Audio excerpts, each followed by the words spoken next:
السلام عليكم. في حلقة النهاردة مش هنتكلم عن أفلام أو مسلسلات، هنتكلم عن رحلة صعود النجم أحمد مكي، فما تنساش تعمل لايك واشتراك ويلا نبدأ. في البداية كده أحمد مكي مواليد 1980، يعني عنده 46 سنة دلوقتي، واتولد في وهران، دي مدينة في غرب الجزائر. الأب جزائري وأم مصرية، فالأب والأم انفصلوا وأحمد مكي رجع على مصر واتربى في حي الطلبية، وعنده أخت كبيرة وهي الفنانة إيناس مكي. وأحمد مكي خريج معهد السينما قسم إخراج، وأول عمل ليه فيلم ياباني أصلي، مش ياباني أصلي بتاع أحمد عيد، ده فيلم قصير أخرجه سنة 2001، وده كان مشروع تخرجه من المعهد. واول ظهور ليه كممثل كان فيلم ابن عز لعلاء ولي الدين بدور صغير. و2004 عمل دور صغير جدا في فيلم تيتو، كان هو اللي سايق العربيه لاحمد السقا وهما داخلين يسرقوا. و2005 بيألف ويخرج فيلم الحاسه السابعه لاحمد الفيشاوي. و2007 بيعمل دور اللي اتسبب في شهرته وهو اتش دبور مع زعيم عادل امام في فيلم مرجان احمد مرجان. وفي نفس السنه بيخرج مسلسل لحظات حرجه. و2008 بيعمل دور بسيط في فيلم ليله البيبي دول مع نور الشريف، بس ابدع فيه جامد. وفي نفس السنه بيعمل فيلم اتش دبور، بس ده بطولة مطلقة، ومن ساعتها أحمد مكي بقى بطل أول. و2009 بيعمل فيلم من أحسن أفلام السينما المصرية، وهو فيلم طير أنت مع دنيا سمير غانم. وفي الفيلم ده عمل شخصية الكبير اللي أخدها وعمل بيها مسلسل في رمضان 2010، والمسلسل ده قليل قوي اللي ما شافوش، وهو الكبير قوي الجزء الأول. وفي نفس السنة بيعمل فيلم لا تراجع ولا استسلام مع دنيا سمير غانم، والفيلم حقق 22 مليون و500 ألف، وده أعلى فيلم إيرادات لأحمد مكي. و2011 بيعمل فيلم سينما علي بابا، الفكرة جديدة بس ما نجحتش، اللي هي قصتين في فيلم واحد. ومن 2012 ل 2015 بيعمل الجزء الثاني والثالث والرابع والخامس من المسلسل الكبير. وفي النص كده سنة 2013 بيعمل فيلم سمير ابو النيل، وده اخر فيلم ليه في السينما لحد دلوقتي، والفيلم ده يعتبر ما نجحش قوي، بس هو قصته حلوه وفيها رساله. في 2016 احمد مكي جاله فيروس في الكبد والطحال، وخليه ما يعرفش يعمل حاجه السنه دي، وخسر 30 كيلو من وزنه،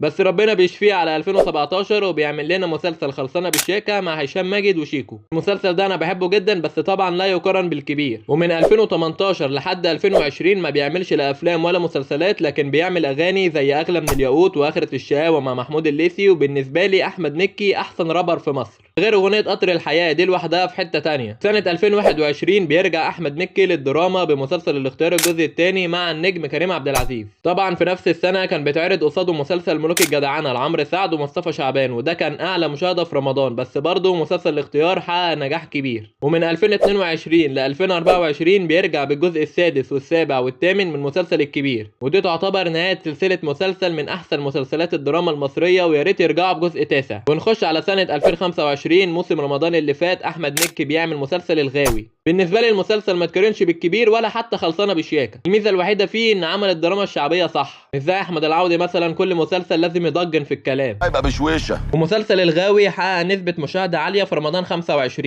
وده كان اخر عمل ليه، وفي كلام على فيلم في السينما قريب، وان شاء الله يحقق نجاح كبير زي طير انت. وبس كده يبقى قلنا رحله النجم احمد مكي. وبما اننا داخلين على رمضان 2026 وكل سنه وانتم طيبين، فتعالى اقول لك الوجوه الجديده في الموسم ده. اول واحد معانا احمد رمزي، طبعا معظمنا عارفه كواحد بيعمل محتوى تمثيلي على التيك توك، وعمل دور صغير في مسلسل في بيتنا روبوت مع هشام جمال، لكن السنه دي واخد بطوله مطلقه في مسلسل فخر الدلتا. ومعاه برضه وجه جديد يوسف الفن، وبرضه يوسف الفن كان بيقدم محتوى تمثيل على التيك توك، لكن المره دي واخد دور بطوله ومعاه صاحبه احمد البخاري. الثلاثه دول مقدمين محتوى على السوشيال ميديا وواخدين بطوله السنه دي. ومعانا برضه عبد الله مخلوف عامل دور في مسلسل عرض وطلب. ورحمه محسن معظمنا عارفها كمغنيه، بس السنه دي واخده دور في مسلسل علي كلاي لاحمد العوضي. ونروح بقى لسؤال الحلقه وهو تخمين الافلام، والفيلم اللي معانا النهارده شارك فيه علي ربيع وقصقص وبيومي فؤاد. لو عرفت اسم الفيلم جاوب في التعليقات. وبكده تكون خلصت حلقتنا النهارده. لو عجبتك ما تنساش اللايك والاشتراك، عايزين نوصل 1000 مشترك، واعمل لنا فولو على التيك توك والفيسبوك. والسلام عليكم.